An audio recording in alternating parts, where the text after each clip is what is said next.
Hi everyone. Today I'll be talking about why um, I believe that the United States was correct in deciding to drop atomic weapons on the Japanese cities of Hiroshima and Nagasaki in August 1945.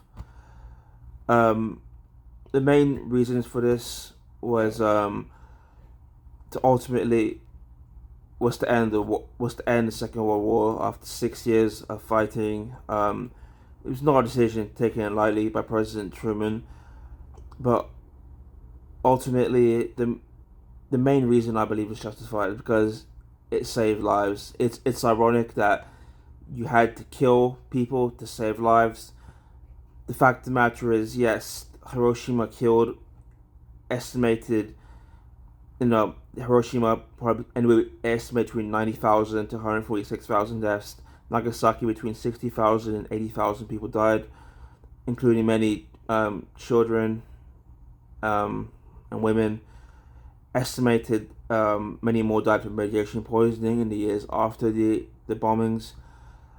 But what's important to know is you have to counter that. You have to counter that with the estimated number of casualties that would have happened had there been a mainland invasion by the United States of the Japanese mainland.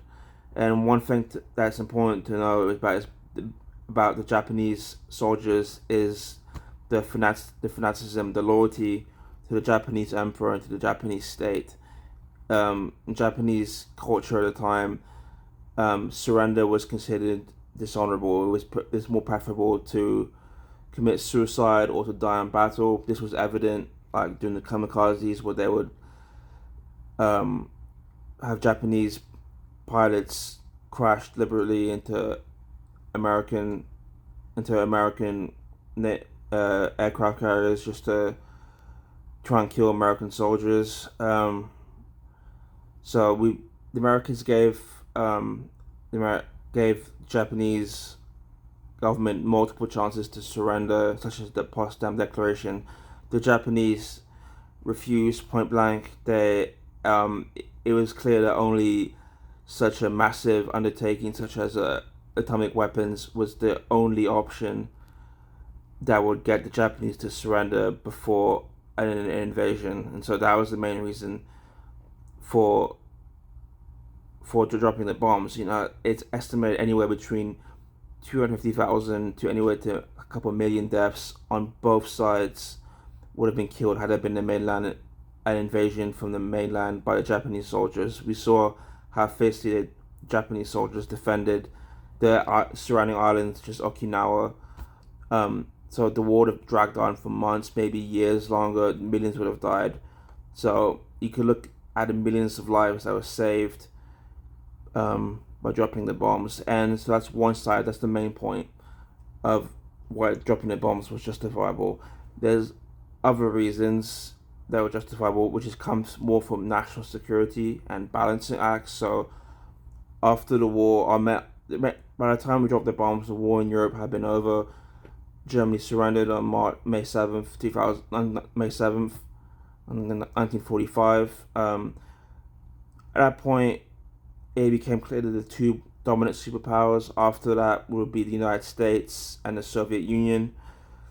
Soviet Union had the Red Army, the biggest army in Europe, and they were trying to become an influence in Asia. And by dropping the bombs, we balanced out the threat of Russian influence in Asia. So that by the time the Russians didn't have the bomb yet, they didn't develop that until late, I think, 1949. And by dropping the bomb, we balanced out the threat of Russian influence, specifically in Japan. We set a precedent that Japan specifically is an American sphere of influence, and that's what a lot of people say. Like, why did we drop the second bomb in Nagasaki? Wouldn't the first bomb be enough to prove that we had the bomb? Well, the second bomb was to prove to Japan, but also to Russia, to Stalin, that we have the bomb. So we've proven that we have it, and now we've proven that we can use it. We've proven that we can use it again. So that's why we used the second bomb. That's part of the reason we used the second bomb in Nagasaki, to prove that we still have the bomb. We can use it again, and don't mess with us.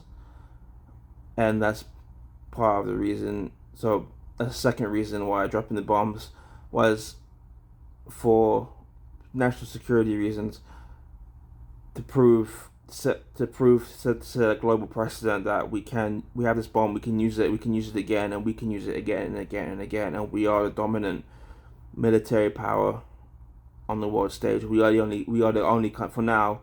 We were the only country to have this bomb, and we set the global stage on anything that's going to happen in the world. And that sort of transitioned the US from an isolationist stance on global issues pre-World War II into becoming what is still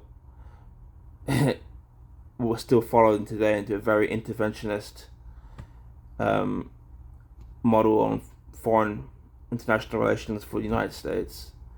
And that as they transition to the Second World War into more of a global struggle with the Soviet Union of ideological differences.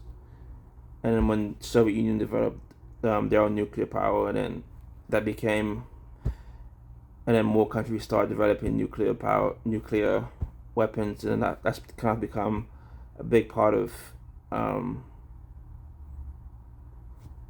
what's dictated international relations. A lot of it could also be argued that the dropping bombs was an example of offensive realism, expanding territory for to protect our national security. And so I heard a lot of the reasons say that it wasn't justified because the lives innocent civilians that were killed, and it could be constituted as war crimes. But I would say just following a utilitarian principle, that I think it benefited humanity because just of the lives that were saved. We wanted the Japanese to try and surrender, but they would not surrender peacefully. So we had protecting American lives. We had to follow this. We had to follow this protocol to do whatever was necessary to end the war as quickly as possible, with the fewest amount of American lives lost as possible. And so that's why I think it was morally justified, despite the great human cost. But the human cost would have been even greater had we not done it. So that's the main reason I think it was justified. Thank you for listening, and let me know what you guys think. All right.